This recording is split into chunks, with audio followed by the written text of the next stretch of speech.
Good morning. Morning. Good morning, Mayor. Good to see you back in action. Good morning, everyone. Glad to be back, 1,000% better.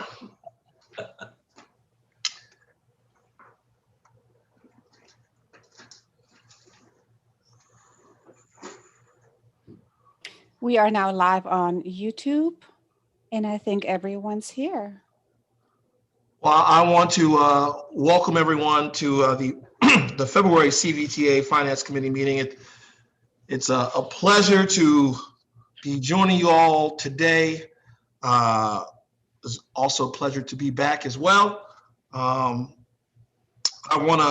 Today we're going to talk a little bit about the first disbursement of the CVTA local distribution funds that should be received by each of our localities. And also I want to give a quick kudos to all involved in making all of that happen, all of our teams making that happen.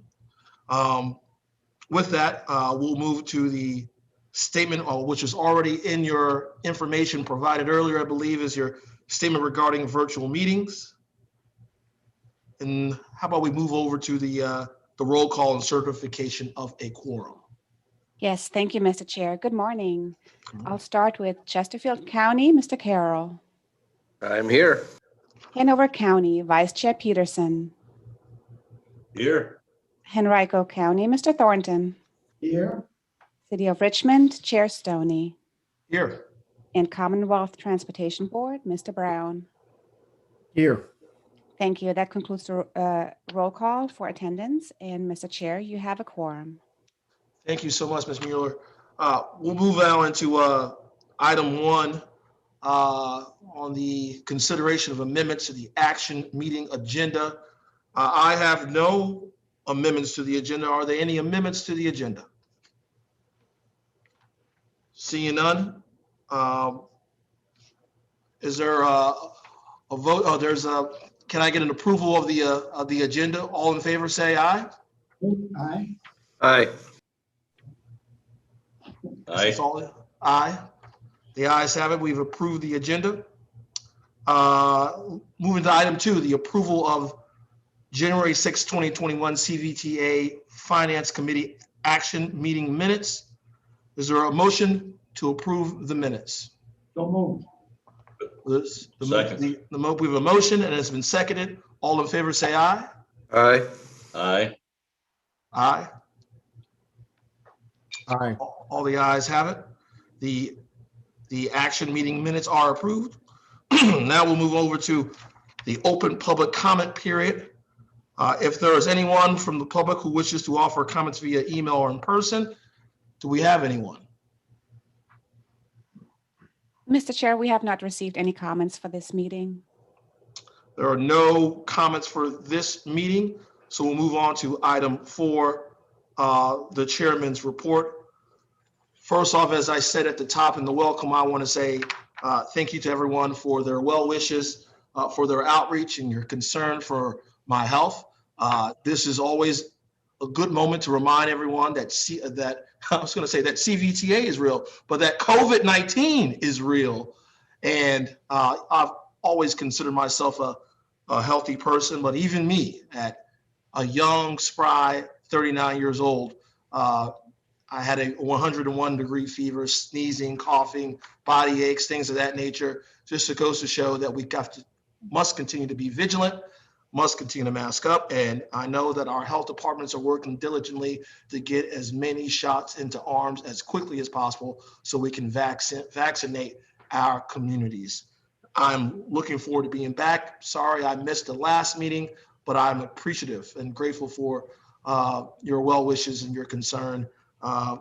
Vice Chair Kevin Carroll reached out to me just to see how I was doing, and told him that I was 1,000% better from the time I was in the early week. And so here I am back in the office, glad to be with you all again. So with that, I look forward to a productive meeting once again. We can now move on to item 5 in the CVTA activities report. We'll move to staff activities, the first transfer of funds, the local fund distributions. Mr. Parsons. Yes, I'm going to tag team this with Martha. I think it's great news that we have everyone has received disbursements of the first disbursement of funds through November 30th, and we are expecting disbursements of the next round, I believe, through the end of December, very soon, imminently, I'll say. Any other details Martha would like to add there? I would like to take just a second on item 5A3 to update you on House Bill 1926. This is something that Representative McQuinn has championed, and it involves the CVTA directly and adds the Port of Virginia as an additional member of the authority. This has not seen any opposition, and I believe it is out of the House, being reviewed by the Senate, and is scheduled to be taken up under a special session. I don't have another update since then, but that's the latest report from the LIS this morning. So with that, I turn it over to Martha for the other updates under item 5. Thank you, Mr. Chair. Members of the committee, just wanted to let you know that the insurance coverage is in effect. So we'll be bringing the payment of those premiums forward for processing. And also, we've been working with the Auditor of Public Accounts to put out an RFP for the audit services for this fiscal year. You may recall that under the Virginia Code enabling legislation, the Auditor of Public Accounts is responsible for assuring the audit of the CVTA. And so we've been working with the Richmond staff team under the agreement that we'll talk about later this morning, but as well as the AP staff, and a joint RFP is out and it has been released in conjunction with, but will be contracted separately from the HR TAC. So. Ms. Heater, Mr. Parsons, I was told that our illustrious president of the Richmond City Council inquired about the Airports Authority participation with CVTA as an ex officio of some sort. Is there any follow-up on that request? We do not have a follow-up. Yes, you are correct. The inquiry was made, and we understand that it would be similar action required as what Delegate McQuinn is taking up right now with the port. So I think there would need to be legislative action at the state level to make that change. Okay. All right. Thank you all so much. We'll now move on to item B within item 5, the CVTA TAC update. Mr. Uri. Thank you, Mr. Chair. Good morning. So the CVTA TAC had a meeting this past Monday. The major topic of discussion was the regional funding prioritization process. We had a presentation from Chet and his staff regarding the overlap of the long range transportation project process of how to rank the universe of projects that exist in the region that are being developed for that process, and certainly that will be used to help inform the project list for regional prioritization. After much discussion, we are forming a subcommittee with representatives from many of the localities within the CVTA, including Chesterfield, Hanover, City of Richmond, on this call, and we hope to have our first meeting to kind of take a deep dive into that process next week.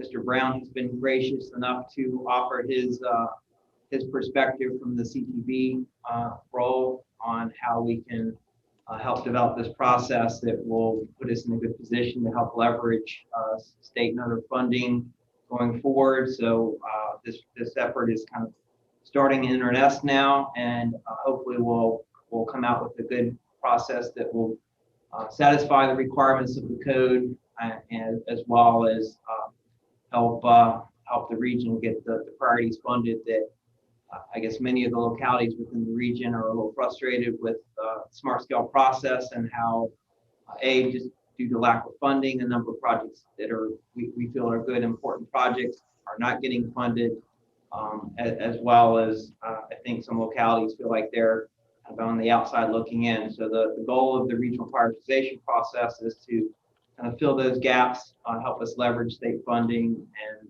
get projects of all sizes done in the region that are important to all of us.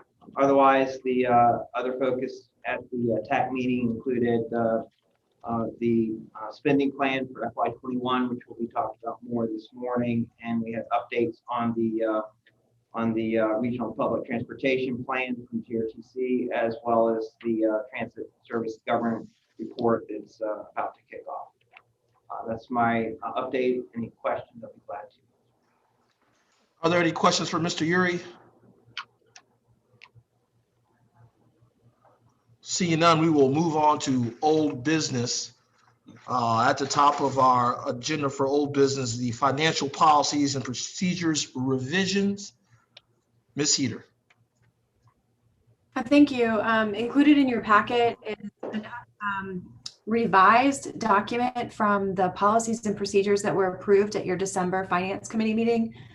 Just as a recall for everyone, when the CVTA met at the beginning, the full authority met at the end of November, they authorized the Finance Committee to execute specific procedures that would enable us to establish the banking accounts for receipt of funds and transfer to the local governments, and the policies around those transfers. So this is that document that you approved in December.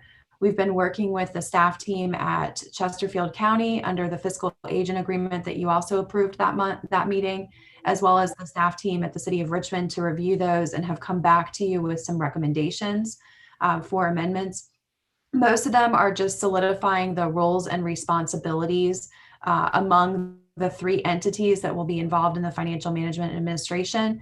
I have included, and it's referenced there in item 8, a bit more detailed roles and responsibility, naming Chesterfield, the City of Richmond, and Plan RVA, so that you can see how the policies and procedures translate. Item 8 is not on page 18 is not a document for you to take action on, but I think it helps to illustrate how we've divided things up. Starting on page 5, the financial policies and procedures revisions are what we have before you today for action. The intent would be that if this committee approves the financial management policies and procedures, we would then report those back to the full authority at the end of this month, and they would ratify those to be the policies and procedures. I'm happy to walk through the changes if you'd like, or if you have questions, could go through them with you. Are there any questions from the committee? Yes, Mr. Chairman, I've got Mr. Peterson. page we're looking at right now, item number 2H. As I was looking at that, this is a responsibility of the Finance Committee. And my question when I read this is pretty open-ended statement. Is this, do we want to have a limit, or do we approve, or do we recommend to the full authority on non-budgeted expenditures? Or do we want to set a cap on what we can approve in this committee before it has to go to the full authority? I'm tossing this out for everybody's ideas.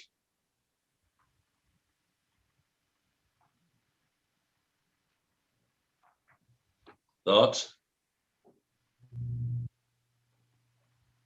Are there any thoughts to Mr. Peterson's question? No additions? That sounds like there's. I did, Mr. Chair. Mr. Chair. Mr. Carroll. I guess my question is for Mr. Peterson is, do you think that there should be a particular limitation or financial number that the committee should be able to approve without having to go through the full authority, or what are your thoughts? My thoughts are simply a case of this gives full authority to the Finance Committee and takes it away from the full authority for all expenditures the way it's written under any circumstances. And that's my question. Should that be, or should very large non-budgeted expenditures have to go back to the full authority or not? Well, I mean, I would imagine. That makes us pretty powerful the way it is, and that, you know, say if the authority is happy with that, but we've got you and of course the chairman of the authority are both right here on this committee, so I really thought I'd bring it up to see what your thoughts are. Well, I guess my thoughts are that when we bring it, if we bring this out to the full committee, if the full committee is not in favor of the finance committee having the ability to do that, then I think they'll voice their opinion. I think what they're trying to do is to try and streamline the process and make it easier. But I do agree with you. I do have some concerns that, you know, we would be, you know, making large decisions with some financial decisions that for the entire authority and them not having input. So I guess we'll see what happens when we get it before the full committee. And Mr. Chairman, Works for me. Mr. Thornton. yeah, I think also that we want to be as reflective on this move as possible and always giving the authority the ambiance that it needs. And so I think it's something that we probably need to discuss also at a subsequent meeting. I don't know when we can come to. Now, I don't see a major problem, but it is something we need to look at very carefully, in my opinion. Mr. Brown, do you have any comments on the topic? Well, no, I appreciate Mr. Peterson's thoughts, and you know, in my experience, typically committee actions always are subject to approval on the report by the broader committee or by the broader authority. So I think there may be some drivers here, and maybe Ms. Heater can address why the recommendation is to have the decisions rest with this committee and not be ultimately subject to approval by the authority generally, since the authority does meet on a monthly basis as well. So is there a rationale as to why we thought we needed this to be streamlined in this way? I'm curious as to whether any of the boards, the regional, local, county or city boards or commissions have a structure like this. Mr. Chair, shall I try to answer some of the questions raised by Yes, Mr. Brown? please go ahead. Yeah, those are, I think, all good points. This particular draft set of policies and procedures were modeled after the Northern Virginia Transportation Authority. So that particular item is a pull directly from their structure and the way that they've assigned responsibility to that finance committee. I can't speak to the question specifically about other regional entities. Our organization, for example, Plan RVA, which Mr. Peterson is quite familiar with, has a more similar structure that he originally described, where the finance committee has some authority, but over a certain dollar amount, the full body must make decisions. So, you know, I think staff is very open to any recommendations you would have to change this before it goes to the authority, or to raise it when the committee makes its report to the full authority to get input there.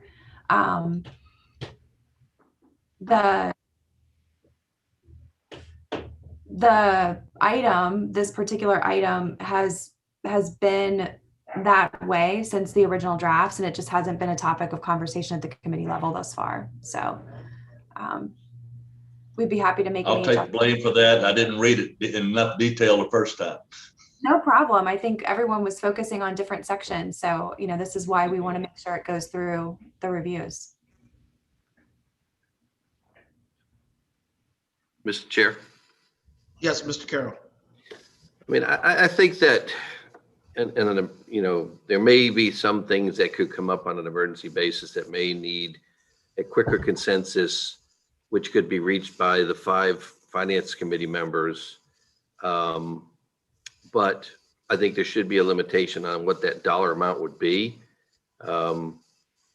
And I think that's something that maybe there could be some type of recommendation when this goes to full committee on a number, whether it be $1,000 or, I mean, many organizations have in place in their organizational structures that, the executive committees can make limited financial decisions on an emergency basis.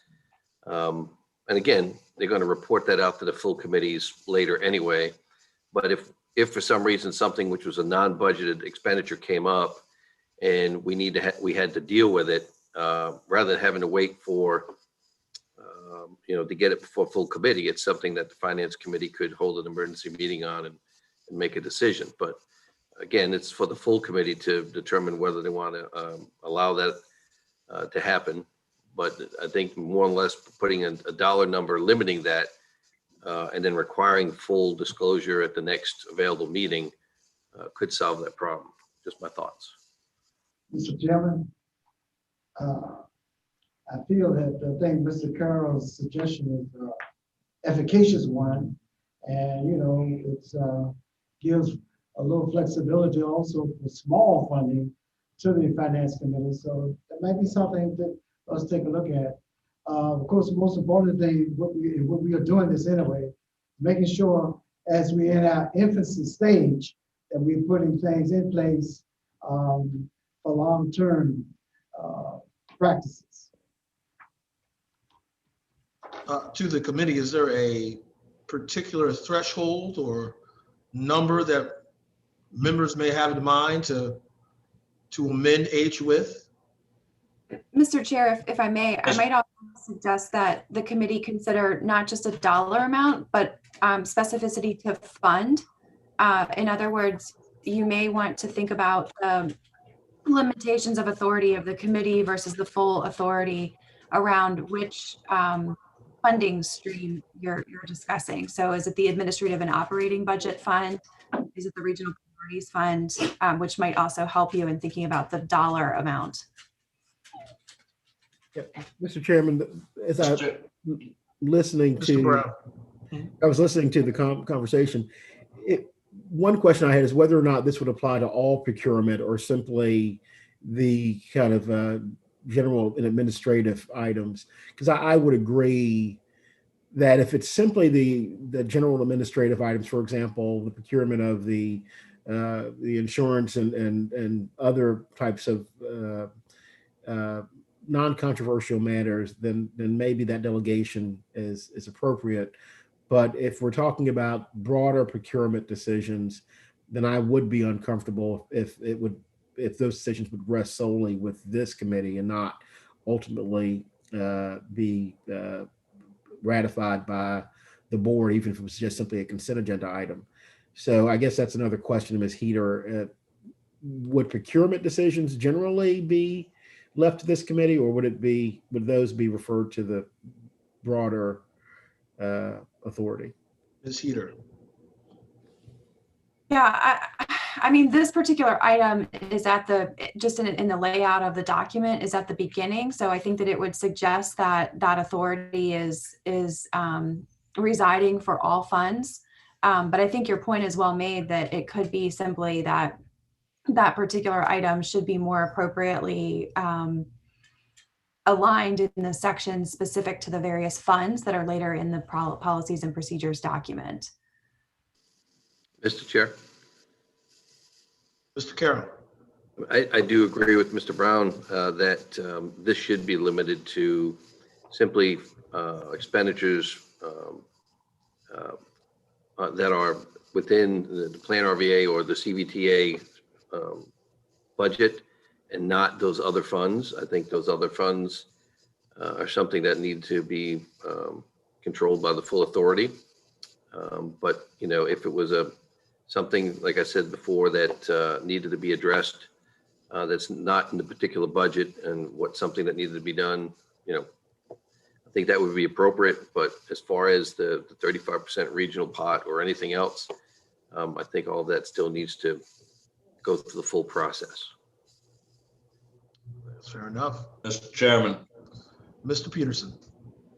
I agree with both Mr. Brown and Mr. Carroll on that. If we limit this to the operational budgets of the CVTA, I'm comfortable with the way it is and just adding that statement that this is a non-budget expenditures of the operational budget and not put a number on it. If we're going to other things though, I think we'd have to put a number on it. Mhm. Mr. Peterson, you want to make an emotion to, I will make a motion to expand this to limit item H to what it was, how do we say that? The operational Administrative budget and of administrative and operational budget of CVTA. there's a motion on the floor from Mr. Peterson to amend item H here in section 2. Is there a second? Second, Mr. Chairman. The motion has been seconded. Those in favor, say aye. Aye. Aye. Yeah, Mr. Chairman, just point of inquiry, does this require a roll call vote? I don't know what the procedure is. Mr. Parsons, I would always err on the side of caution and recommend a roll call vote. Ms. Mueller. Thank you. The committee will now be voting on item number 6, the financial policies and procedures revisions. Chesterfield County, Mr. Carroll. Aye. Hanover County, Vice Chair Peterson. Aye. Henrico County, Mr. Thornton. Aye. City of Richmond, Chair Stoney. Aye. And Commonwealth Transportation Board, Mr. Brown. Aye. Thank you. That concludes the roll call for item number 6. So may I just clarify, Mr. Peterson made the motion and Mr. Brown seconded to amend that particular section. And then was the vote that you just took to advance the entire policies and procedures document as amended or simply on that amendment? I think simply on that amendment. Okay, thank you. So are there other things that you would like to discuss with regard to the specific document before taking action to move it forward to the full authority? My colleagues, are there any further inquiries?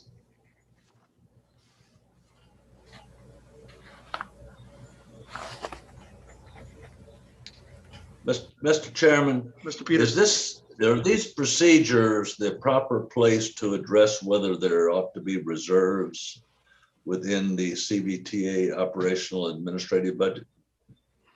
I'm thinking in terms of regional, when we get into regional actions. Obviously, we'll be using regional funds as leverage for other things, which would put us in a situation of probably needing very good bond ratings. Do we need to have any kinds of reserves to make sure that we have those bond ratings? And I guess really this is something the financial advisors need to give us some advice on. Don't have any expertise in that area, but I am concerned about CVTA having the bond rating to get the best rates possible when we get into dealing with some major projects for the region. Ms. Heater, or is there any best practices out there that we should adhere to on this front? I think Mr. Peterson's point is well made. My recommendation might be that we move forward with the scope of the policies and procedures that you were authorized to move forward with, and that this be a subject of conversation moving forward as we get the regional fund formed and your intentions around allocation of dollars in the 35% set aside. I think in the future, there's going to need to be dedicated time set aside to talk about that. And I think to Mr. Peterson's point, that's something that needs to happen in the very near future. I would encourage you to try to get policies and procedures in place as soon as possible, since we are receiving and dispersing funds, and make sure that we sequence this in the way that we're building those policies and procedures before we start to touch the various pots of funding. Mr. Chairman. So my understanding is we don't need to have that as part of this particular document that we're dealing with now. I think it's important for the authority as it evolves, but I don't know that it's necessary to be able to move this particular item forward today. Thank I you. agree with you, Ms. Heater. Mr. Brown? Yeah, I was just going to say that what typically would happen is if we got to the point where we were considering issuing bonds, the financial advisor and the central bond council would come in and make a set of recommendations to our, organizational documents, guidelines, and policies that would meet or satisfy the criteria that we need to have to be best suited to compete for certain bond ratings. And so, as opposed to trying to anticipate that, I can pretty much guarantee. Well, in my day job, that's been my experience. So they're going to come in and they're going to make recommendations as to where we would modify the documents, and so we don't need to necessarily anticipate that prior to that point. Mr. Chair? Mr. Carroll? Yeah, I totally agree. I think this is something that we can amend later once we get the proper recommendations on the financial side with the proper language, that we can bring this back forward before the full committee to add and amend.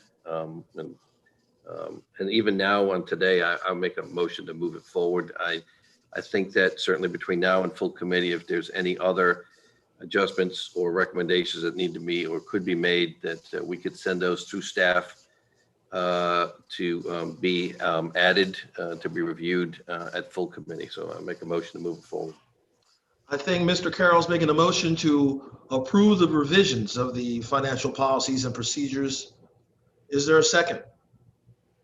Second. The motion's been seconded.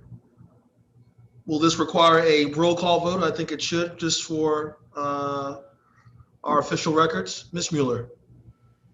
Thank you, Mr. Chair. Chesterfield County, Mr. Carroll. Aye. Hanover County, Vice Chair Peterson. Aye. Henrico County, Mr. Thornton. Aye. City of Richmond, Chair Stoney. Aye. In CTV, Mr. Brown. Aye. Thank you. That concludes the roll call. We remain in old business. Now we are on item 7 of the draft fiscal agent arrangement. Ms. Heater. Thank you very much, Mr. Chair.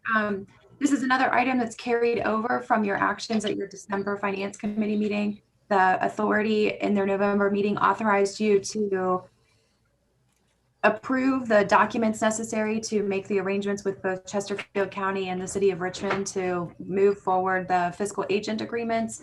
Mr. Thornton has already signed and executed the agreement with Chesterfield County for their end of the spectrum of financial management services. This agreement is coming back to you today as an amendment from what you approved in December to more closely align with the policies and procedures and assigned responsibilities to the City of Richmond in their capacity in providing the review, oversight, and audit portion of the spectrum of financial management services. So this has been reviewed by city staff, and I think is at the staff level, there is consensus that this is a good document and ready to move forward. Similarly, we would, with your approval of the amendments today, we would be able to move this forward for execution among the city and the chair of the CVTA. Thank you, Ms. Heater. Great work by the finance working group and also the staff. Are there any questions from the committee? Mr. Chair. Eric, please. Yes, sir. Just wanted to add a note onto Martha's comments. Enjoyed working with Andrew Gore in the city attorney's office and appreciated his input on this document and sort of more of the policy guidance that we got from Dorona, which is all appreciated. All the comments and revisions in the draft before you have been considered, and I would approve them and recommend that the committee approve it and recommend approval to the full body. One additional amendment that I might suggest is if you could scroll up on the screen, please, on the page 1, the word a little bit further under the second whereas, and strike the word duties there and insert the word functions. it's my understanding that there was a desire to make this more of an understanding, memorandum of understanding, and understanding between the CVTA and the city rather than a binding agreement. And I think that changing that one word would be consistent with that. So if would offer that up, and happy to answer any questions if I can. Would the committee like to make that amendment to the document? If anyone would like to make the motion to amend? So moved. Seconded. There's a motion to amend with the recommendation of the changes from Mr. Gregory. It has been seconded. Will this require I guess we should, just for all intents and purposes, a roll call vote? Ms. Mueller. Mr. Chair. Mr. Chairman, Mr. Carroll. before we do that, is this the motion to accept the entire document with this change? No, just a change from Or just a change? duties to functions. Okay. Mr. Okay. Chair. Mr. Carroll. Since it's your organization, your side of the organization that's going to be handling this, you're fine with the change? Yes, I am. Okay, well, make sure. Okay, thank you. Thank you for checking in and having my back. I appreciate that. Ms. Mueller? Thank you. Chesterfield County, Mr. Carroll. Aye. Hanover County, Vice Chair Peterson. Aye. Henrico County, Mr. Thornton. Aye. City of Richmond, Chair Stoney. Aye. And CTP, Mr. Brown. Aye. Thank you. That concludes the roll call. Thank you, Ms. Mueller. Now, do we have a motion on the floor to approve the draft fiscal agent arrangement? So moved, Mr. Chairman. There has been a motion. Is there a second? I'll second it, Mr. Chair. Mr. Carroll has seconded. Let's go to the roll call. Ms. Mueller? Yes. Chesterfield County, Mr. Carroll. Aye. Hanover County, Vice Chair Peterson. Aye. Henrico County, Mr. Thornton. Aye. City of Richmond, Chair Stoney. Aye. And CTP, Mr. Brown. Aye. Thank you. Back to you, Mr. Chair. Our last item in old business is the roles and responsibilities among CVTA supporting partners and financial administration. Ms. Heater. Thank you. This is not an action item. It's just for your information, but we thought that it would be useful to be able to more clearly articulate, based on the assignments in the fiscal agent agreement and a crosswalk with the policies and procedures, how those responsibilities really divide up among the various partners. So this was a useful document for us to share with the Auditor of Public Accounts and for the audit RFP, and it will be the guide going forward. It is an administrative document only. It's not a policy document, but it does help to keep the different entities tracking with their responsibilities and what the passing through of information and review looks like. So this is just here for your review. Certainly any input or questions you have, I'm welcome to take back to the group, but we wanted to include this to you just to be able to give that additional level of clarity and transparency. Thank you, Ms. Heater. To my colleagues, I imagine you all have had an opportunity to review. Any questions, any comments on roles and responsibilities? Seeing none, we will move on into new business. The agenda takes us to item 9, the invoice from Plan RVA for services through December 31st, 2020. Ms. Heater. Thank you.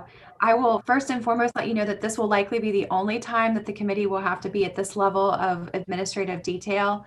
Now that the approvals of the policies and procedures and the agreements are in place, this function will sit with the City of Richmond to be able to review invoices to make sure that they are aligned with the budget, authorized expenditures, and have been documented appropriately. But while we're getting up and running, everyone agreed that they thought that the first invoice should come to you for review. This is our invoice for Plan RVA staff support services. We've broken it into quarters because our agreement requires that. So we've broken the costs in Q1, and then the second quarter here shown on the next page. Total costs here for you: the $67,269 for Q2, and the 52,669 for Q1. We will be providing the documentation supporting the direct expenses that have been incurred during that time for the legal services, the meeting, and the website, as well as the documentation of payroll records and time cards, so that all of that is included in the bundles submitted for record keeping and everything like that.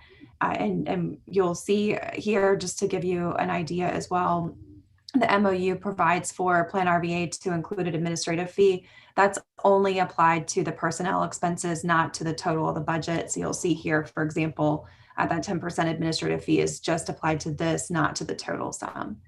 I'm happy to answer any questions. There's obviously more detailed documentation behind this that will be included in the records, but we wanted to just share this with you today. And with your authorization, we'll advance this forward through our process dictated by the policies and procedures and roles and responsibilities documents for approval to transfer the funds. Are there any questions for Ms. Heater regarding these invoices? Seeing none, we will entertain a motion to recommend approval of the payment. Is there a motion? So moved, Mr. Chairman. Mr. Peterson has moved. Is there a second? Okay. Mr. Thorne has seconded. May we have the vote, Ms. Mueller? Chesterfield County, Mr. Carroll. Aye. Hanover County, Vice Chair Peterson. Aye. Henrico County, Mr. Thornton. Aye. City of Richmond, Chair Stoney. Aye. And CTB, Mr. Brown. Aye. Thank you. Just note that the agenda, I also included the Versa insurance premiums. We, at the time the packet was distributed, we had still not received the second invoice. We'd received one for the cybersecurity, but not for the full binder for your coverage. So with your permission, we will authorize that now under our newly adopted procedures and have that go through the City of Richmond staff review for approval. Unless you'd like it to come back before this committee, we'll manage that through the administrative process that's been established. Thank you, Ms. Heater. Item 10 and new business is the spending plans and MOUs. Mr. Parsons. Yes, sir. Thank you very much. As you note on the agenda, this is an information item.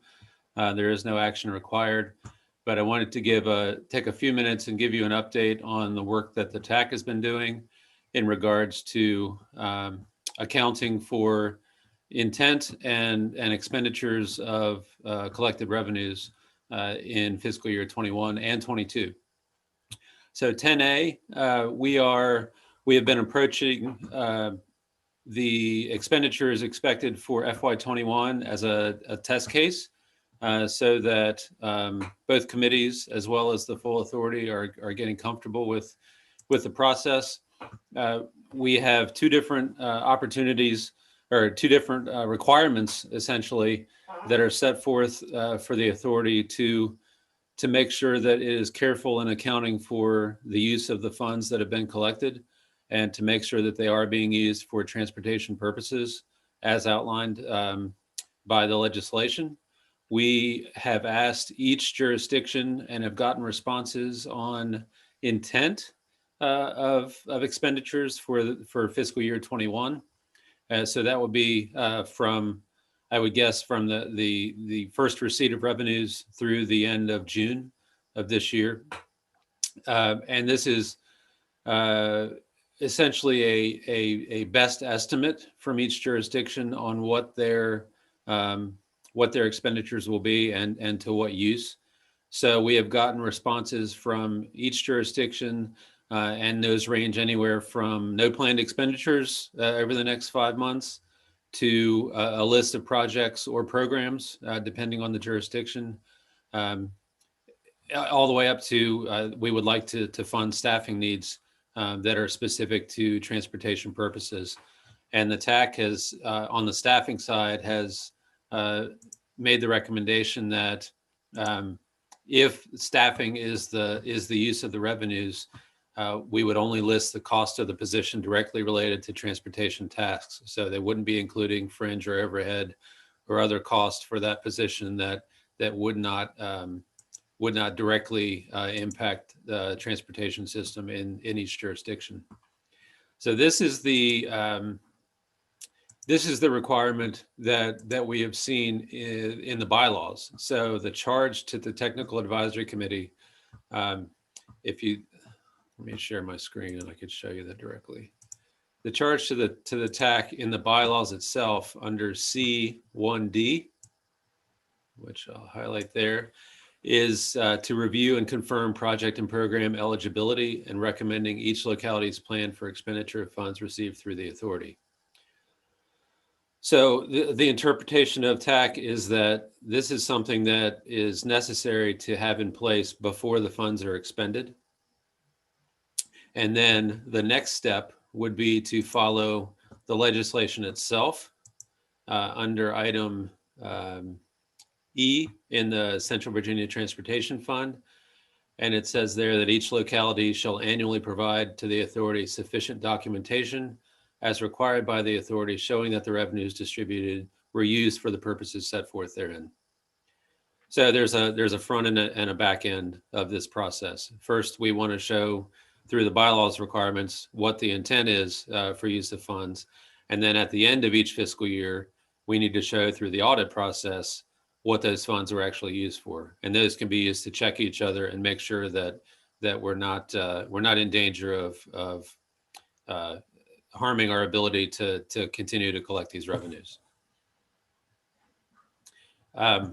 The intent now is after we move forward with fiscal year 21 and make sure that everyone is comfortable with this process, that we can continue to use it or refine it as needed for fiscal year 22. So tax expectation is that probably in May, we will be coming back with another intent request from each jurisdiction so that we can start to put together that spending plan for FY22 taking effect July 1. And again, this is all just checks and balances to make sure that everyone is doing what they're supposed to with the revenues, and that there is no danger of losing any funding in the future and continuing the streams as we're expecting to have them. Thank you, Mr. Parsons. You still have more? No, sir. That's a good summary. I'd be happy to take any questions if anyone has any. Any questions from the committee? Seeing none, I think it's fair to say we can move on to item 11, the fiscal year 2022 administrative operating budget. For that presentation, Ms. Heater. Thank you. So today you've heard quite a bit about different segments of the authority, and we're again kind of segmenting discussion today, but I wanted to just take a moment and kind of give a pause about where we are globally. As Mr. Parsons mentioned in the staff report, the first tranche, if you will, of transfers from the state for the total revenues due to the CVTA have been received by the CVTA, and the first round of distributions to the jurisdictions have also been distributed. In effect, what has happened is, of the total deposits made so far, $500,000 were set aside for your current fiscal year administrative and operating budget. And then from there, 50% of the remaining funds were allocated according to the formula for each local jurisdiction's share of the fuels and sales tax. The remaining dollars in the coffers for the CVTA include the $500,000 for the administrative and operating fund, the 35% for the regional priorities and projects fund, and the 15% for the set aside to GRTC. Mr. Parsons has outlined kind of where we are relative to, and Mr. Yor before in his staff report as well, where we are with the TAC in relation to the status of allocation, or rather distribution of the GRTC and the regional priorities fund. We're building the systems as we go in this first year of operation, but just wanted to kind of give that context. The administrative and operating budget is the spending plan specific to that very narrow slice of funding that comes off of the top at the beginning of your fiscal year to support the operations of the entity. So that is why the document is formatted the way that it is. I know that based on conversations that we've had with many of you and Mr. Peterson's comments today, there's still much work to be done to be able to establish that spending plan for the allocation of the regional dollars. But this item is specific to the administrative and operating budget. And so what I have done is just simply provided you a comparative column for consideration and discussion today. The fiscal year 21 approved budget is there in the first column by line item. You'll recall we had a number of areas where we knew perhaps future years in the forward we might have, thank you for sharing. We might have as expenditures, but a number of those areas were not funded by line item for the current fiscal year. And we've put together next to that a proposed fiscal year expense side of the budget. It does total the same amount for the coming year as it was funded for this year, with a little bit of variation on the line items. And wanted to be able to talk those through with you today. One of the things that the Finance Committee will need to take up in the near term, probably at your next meeting, is a formal recommendation to the authority with regard to your administration and staffing. Currently, the agreement with Plan RVA to provide those staff support services expires on June 30th. And so I've put as a placeholder the same agreement amount, but the committee will need to make recommendation for how you'd like to staff the authority going into fiscal year 2022. We've continued the set aside and the line item for member compensation. So far, the committee nor the authority has taken action to initiate a membership compensation structure, but we did carry that forward. And when you're ready, we can discuss whether or not you actually want to put that into effect and disperse compensation to members. Mr. Chair. Pardon. Mr. Chair. Mr. Carroll. Just while we're on that topic, I actually thought we had discussed that in one of the meetings and had put something in place. So maybe we need to go back and review. I thought we had discussed it a number of, and that's how they came up with the dollar amount of $10,500 of $50 per member per meeting. I don't know, maybe I'm misremembering that, but I thought that that's how they actually came up with that original number for that line item. I do remember there was a conversation on this topic. You are correct. My apologies. If it was the understanding of the committee that you had approved that fee structure, then we would go ahead and initiate that. My apologies. It was the basis of the budget number, but I wasn't sure whether you wanted to put that in effect or not. So. Well, I imagine upon approval, this will go in effect. I mean, I do remember this conversation being had by the committee. Okay, my apologies. That was my misunderstanding. So we could go ahead and make the current fiscal year distributions for membership compensation based on that schedule that the committee did discuss. Moving forward, So sorry to interrupt you, Ms. Heater. Mr. Chairman, I guess I'm concerned that we probably should document that. If it's not in the minutes previously, then if someone were to look back and say, well, how they, where did we get this number? We probably should formally in some way document that so it can be recorded in the minutes and there for reference.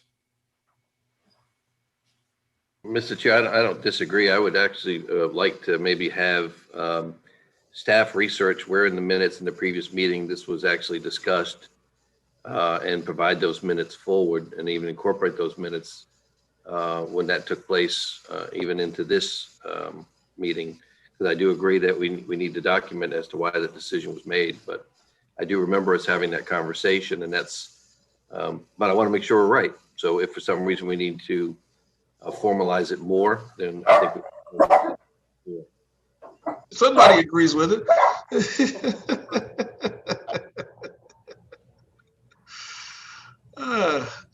Mr. Chair. Yeah, Mr. Gregory. What I might recommend is that the committee consider a motion to approve that expenditure subject to confirmation from the record, that is the minutes. And if that can be provided, then you should be straight, and that can be reported on from the staff at a later meeting. Mr. Gregory has recommended a motion. Would someone on the committee like to I'll make make that motion, Mr. Chair. Mr. Carroll has moved. Is there a second? I'll second. Mr. Chair. It has been seconded. Let's move forward with the vote. Ms. Mueller. Chesterfield County, Mr. Carroll. Aye. Hanover County, Vice Chair Peterson. Aye. Henrico County, Mr. Thornton. Aye. City of Richmond, Chair Stoney. Aye. And CTB, Mr. Brown. Aye. Thank you. Ms. Heater, may you proceed? Thank you. So moving down the lines here, the audit, we did not expect to have expenditures related to the audit in the current fiscal year because you haven't had an audit yet. We did put a budget here. I think that this is high based on the number of transactions that we have in the current fiscal year, but we've put a budget there for the audit for fiscal year 2021 to be incurred in fiscal year 2022.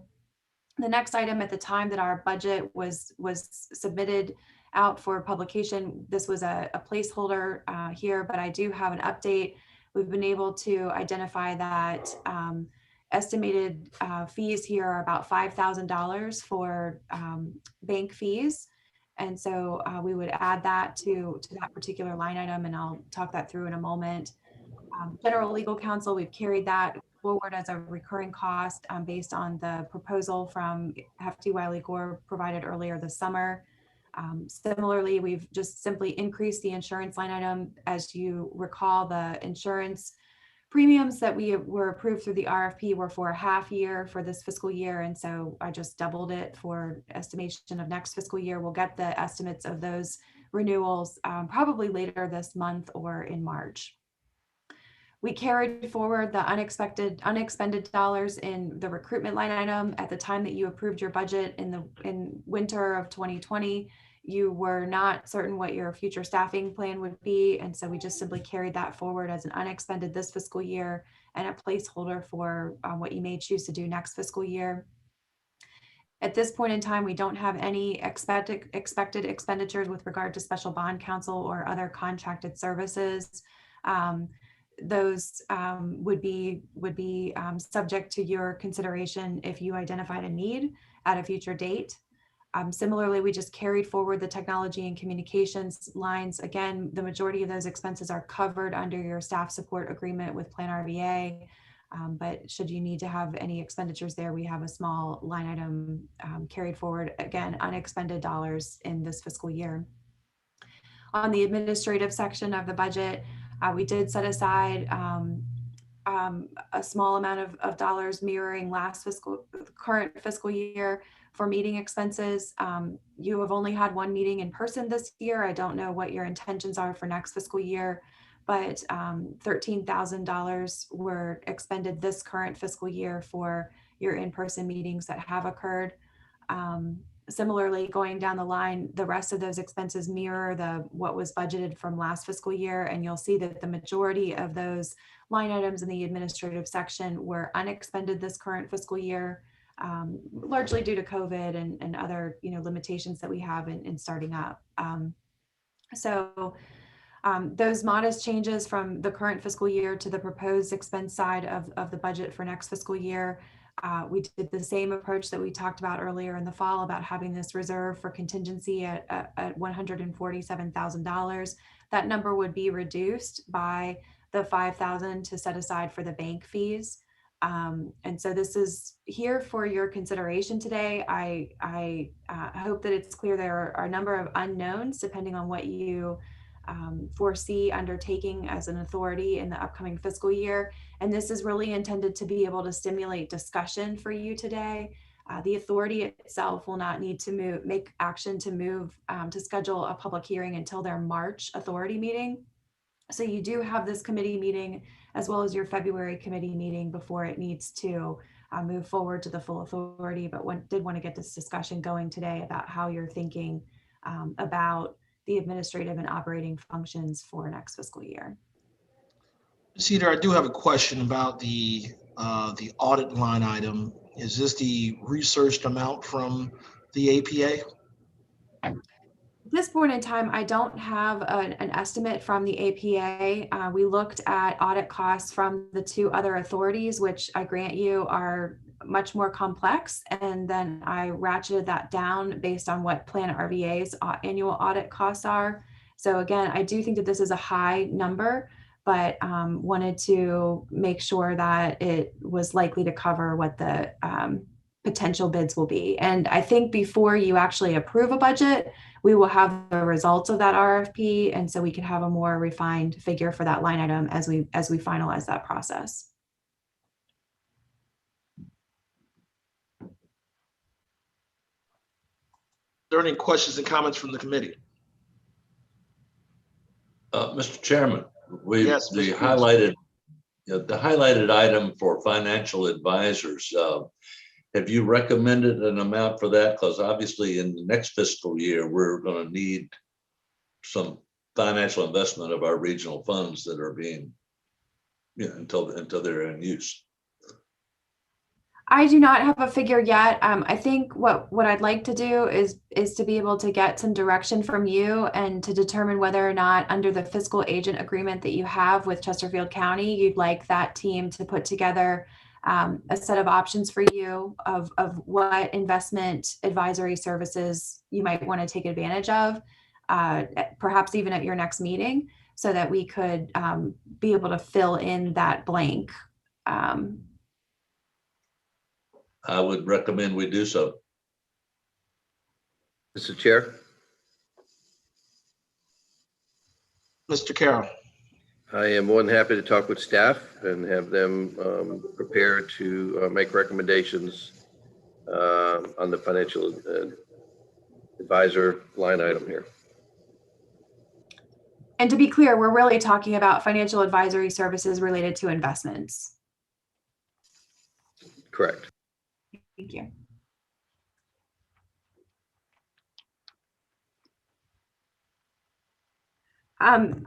This feedback has been really helpful, and it's I think precisely what we were hoping for. I think any other areas that you'd like staff to work to refine or get more information, or if you'd like to see formatting differently, we'd like to take that feedback. It has also been suggested that for line items that we do not have dollars budgeted, we simply remove those since it's kind of confusing. So, that would be the type of feedback that we could get. I can provide an update to the banking fees line item with the figures that we've received, and we can also provide time on the next meeting agenda for the team to discuss the investment services recommendation and what the fee structure would look like for that. Are there any other changes that you might recommend, or Mr. Chair, are you ready to start conversation about the staffing component of the administrative and operating budget? Yes, let's proceed. Okay. I'll just simply state that Plan RVA is willing and able to continue an extended agreement into next fiscal year, if that's your pleasure. I think that, I would like to just take a moment to commend Ms. Mueller and Mr. Parsons for the work that they have done to date. We're really appreciative of the work. And obviously there's been a lot of folks at the locality level working side by side with them to be able to move the authority to where it is now. If it is the desire of the CVTA to extend an agreement for staff support services with Plan RVA, I think we would be interested in working with our board to be able to introduce some additional staff members to be able to help make sure that the workload is managed effectively and that the priorities that you have are moved forward.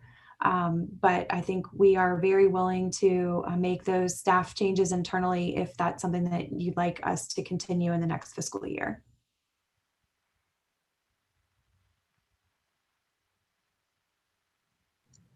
Any comments from the committee? Mr. Chairman, Mr. Thornton. that words are important, titles are important. I heard the word financial advisor, and I heard some other terms. It would seem that maybe for what we're trying to do, an investment advisor would be maybe a route to take. So I think why don't we kind of reflect on this a little bit and not make a decision on this today, but to give us some thought of how we want to do this in an efficacious way.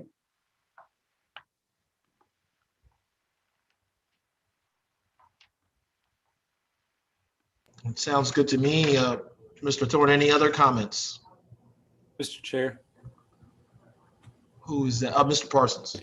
Yes, sir. I just for the Finance Committee's information, one of the things that TAC is discussing right now, and I think rightfully so, is the process for identifying the priorities for the 35% regional funds. As many of you know, the TPO is undergoing a very rigorous prioritization process right now for our long-range plan. But it is certainly the CVTA's right to choose a different process. I am somewhat concerned about staff bandwidth and the ability to undertake a separate prioritization process. So I would recommend that Finance Committee consider those needs if the CVTA does decide to add additional measures or go in a different direction in terms of identifying regional priorities and what that might impact the staff. So I appreciate the consideration.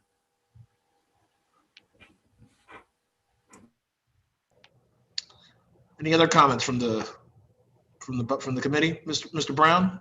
Yeah, I would just take note of the fact that our sister regional authorities have all felt the need to staff themselves, at least with an executive director and or some additional support individuals. And I think there may be some learnings from that. And of course,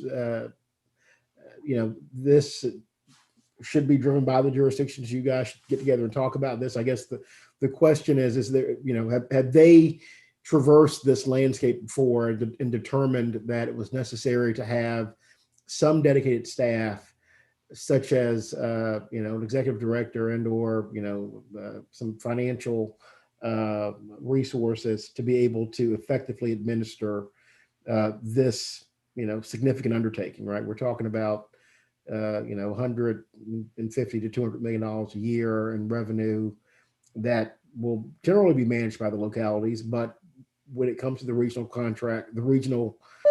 projects that may be leveraged with smart scale money and may require bonding, is it reasonable to expect that we can leverage Plan RVA entirely? I'm sure they are willing, but there could be some tensions or conflict there in some regard. So, I think this may require some talking amongst ourselves before we make a decision on this, but I think there may be some learnings from the other sister authorities.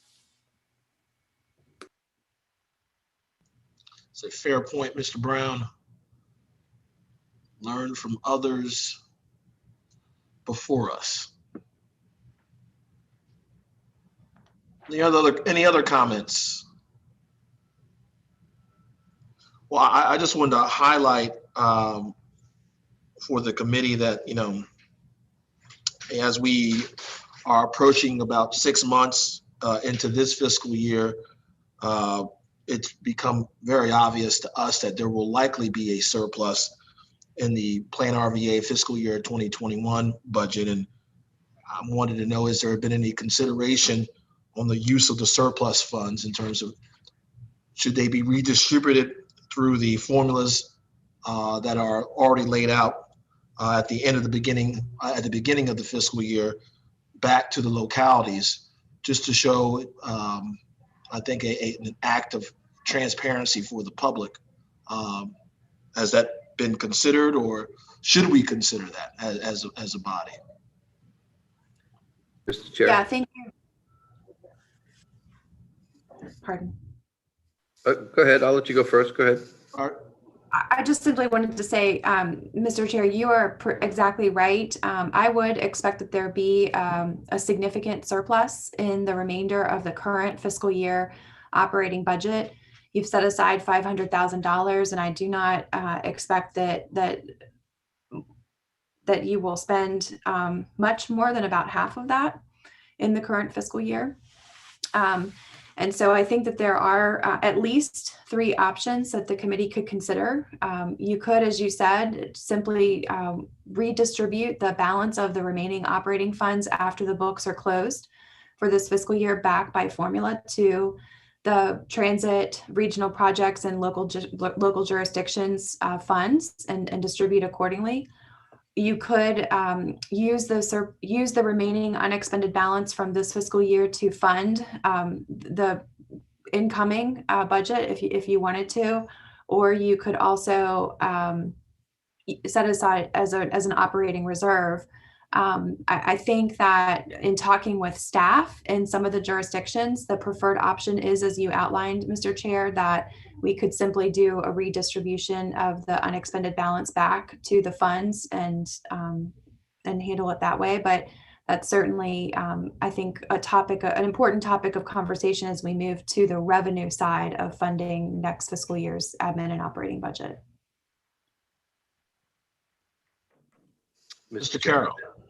I think it's, from a transparency point, you're right. I think it's probably always good to start with a clean slate, so to speak. And so if at the end, when the books are closed, that money's redistributed back to the evenly, using the formula that we have in place, and then starting the new budget cycle with the new money that's approved, I think it just makes it cleaner. I agree. Any other comments? Ms. Heater, do you have anything further? No, I think this feedback has been very helpful. We'll bring back to you, I think, with the feedback that you've given, a revised document at your March meeting, and that would be what we'd be asking for action to move forward to the full authority.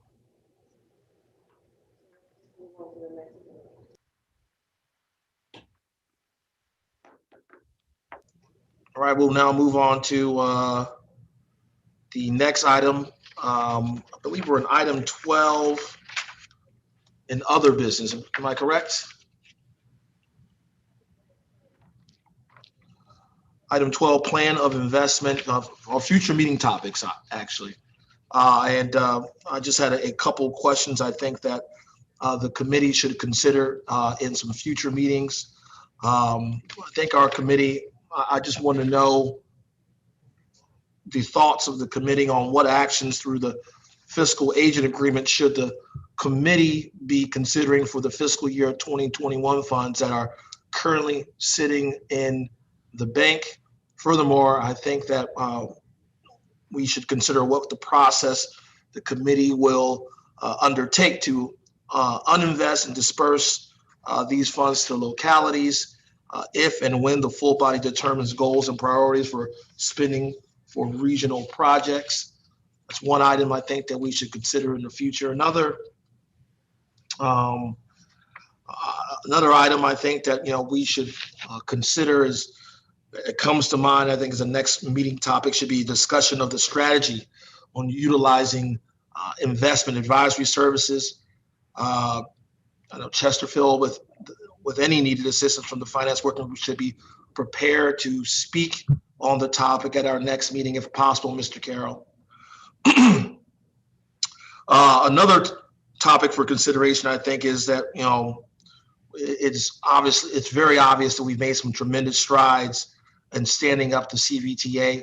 And this is, I think you look back at our work, this has been a quick process, but the member localities have been very devoted in standing up this new authority. And even receiving the disbursements, I think we must look to the future. And I think the consideration that Mr. Brown stated earlier about our staffing needs must be considered, discussed thoroughly as we move forward. As stated by Mr. Brown, what's been undertaken by other regional authorities in Northern Virginia and Hampton Roads, we need to also consider our staffing outlook moving forward too. And lastly, if we can agree that we should ask Plan RVA to begin to prepare the second future meeting topics as the plan for Plan RVA's performance evaluation timeline, and also a draft Plan RVA MOU moving forward as well. Just some topics I think that if the staff could please take note that we should consider as a committee, as our action plan to continue to bolster the CVTA and ensure that the day-to-day operation of this body is more than functional. With that, are any other comments on future meeting topics from our members? Chairman, thank you for your list. One of the things that has been rather important, I think, for CVA to be successful is this topic that comes up from time to time, and that is smaller localities. So one of the things I would hope that we would broach would be how could we meld the problem or the challenge with smaller counties so they won't feel as I get the feel that they feel sometimes that with this new structure that they won't be left out. So I think it would be important for us to engage in some type of conversation that might be advantageous so that our colleagues from the smaller counties would feel, relevant. And this is one of our challenges as we grow into the future.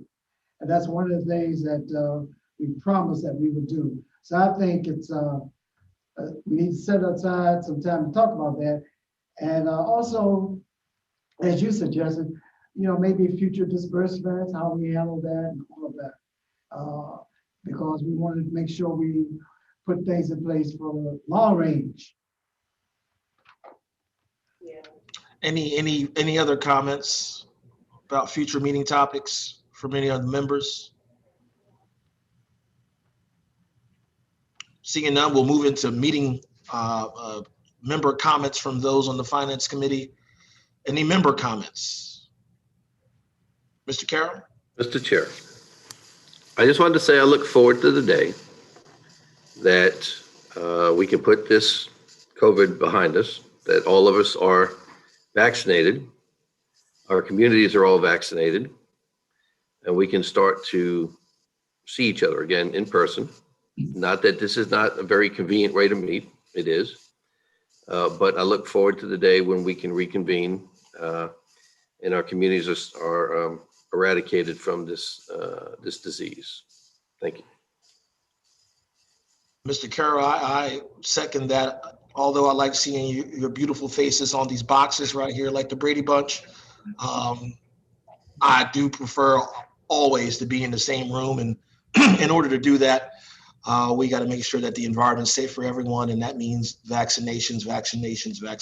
And so it's our hope that we've made a lot of strides out here in the Commonwealth, but we got a long ways to go to get some of these doses in the arms. And I fully agree with you that I can't wait to be back in person and we can continue to work with this body. Any other members? Sugar Shack Donuts.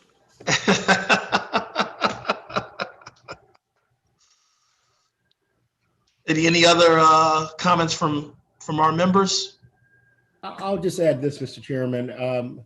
We're currently kind of in the smart scale process at the CTB level. And we've gotten the first run of the scoring.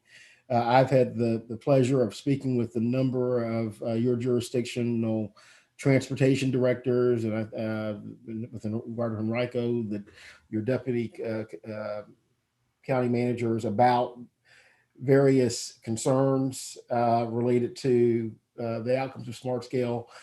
And if you remember, one of the catalysts for driving to get the CVTA in place was that we knew we were disadvantaged in competing for statewide dollars for our regional transportation needs. And so with these resources, I can envision a path where we can leverage a much greater amount of state resources to support some of our regional initiatives, plus get some of those projects that have been on the list for a long time moving and underway. And so I'm excited about the progress. I'm excited about the degree of cooperation. I think we've done a lot of hard work, but there's going to be some hard work to come. as we have to start making some of those decisions. But I can tell you, I've talked to the Secretary's office and the governor's office, and there is a great excitement about what can be done if we're all collaborative and using this vehicle. So thank you for your leadership, and thank Mr. Thornton for his leadership, and thank all the fellow members for their collaboration. I appreciate it. And Mr. Brown, I think that sentiment is echoed by at least members of my community here in the city of Richmond, that they are very, very excited about what could result in not only just a regional collaboration and the synergy that we can bring, that we can create together, but the projects that will come from it as well. Great opportunities for our region. Any further comments? Well, that I think marks the end of our meeting. Our next meeting will be March 10th, 2021. Hope to see all your faces again. Everyone stay healthy. In the meantime, mask up, keep your distance, and maybe by that time, some of us may get the vaccine too.